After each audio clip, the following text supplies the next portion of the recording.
Oke, assalamualaikum warahmatullahi wabarakatuh. Introduction. My name is Munawaroh. I'm student at University Pancasila Bekasi. In this video, I will make assessment of literature, and the lecture is Miss Reni Solo SAMM, and I will take the title is Baylor University Still Anger and Confusion, the first LGBTQ student group. Okay, let's look in next video.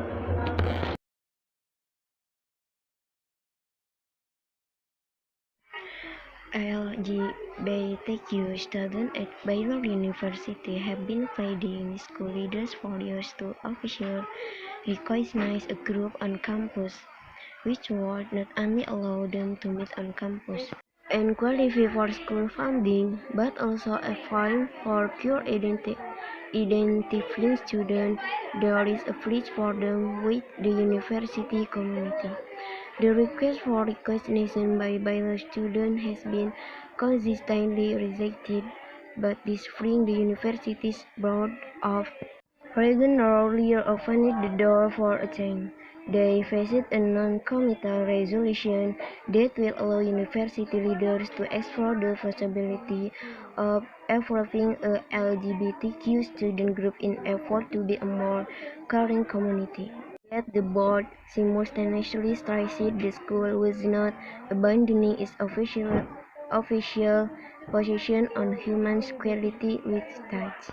Marriage is between a man and a woman, and that statement by law writes that it is thus expected that Baylor students will not participate in advocacy groups which promote understandings of equality that are contrary to biblical teaching.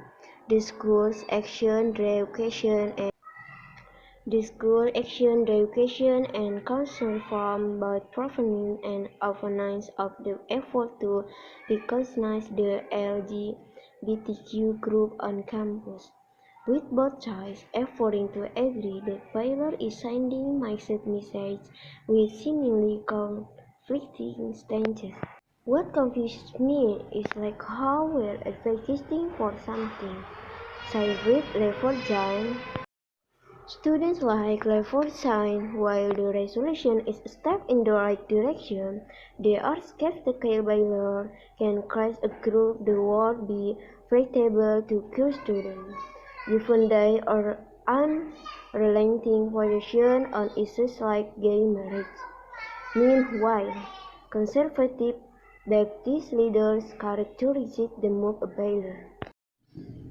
Baylor University is trying to have its cake and eat it too, said Albert Mohler, president of the Southern Baptist Theological Seminary, on a episode of this daily podcast.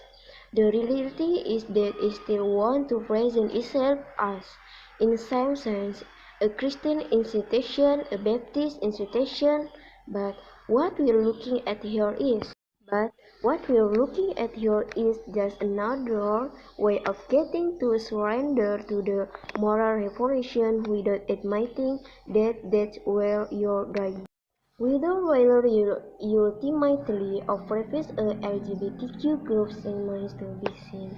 University officials declined multiple requests to discuss the May decision with the Tribune, insisting in a statement that they are waiting until students return for the fall semester to discuss what the new group might look like and using the new group might look like and using the summer to plan a process to approve a group. But the university's murky, sometimes fumbling announcement over a non-binding resolution illustrates the tightrope officials are trying to walk as the school at times to remain aligned with its interpretation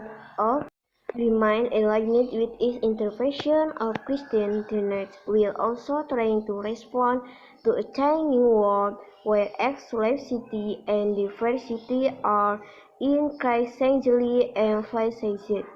After Baylor's board of regents faced the resolution about the LGBTQ group in May. The document answered questions like, why is Baylor taking action now? Why establish this a character student group? And is Baylor change its stance and policies of human equality?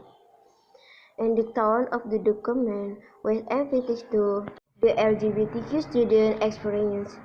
It suggested that fight and exclusion don't have to be mutually exclusive. Maybe until here my explanation about this material.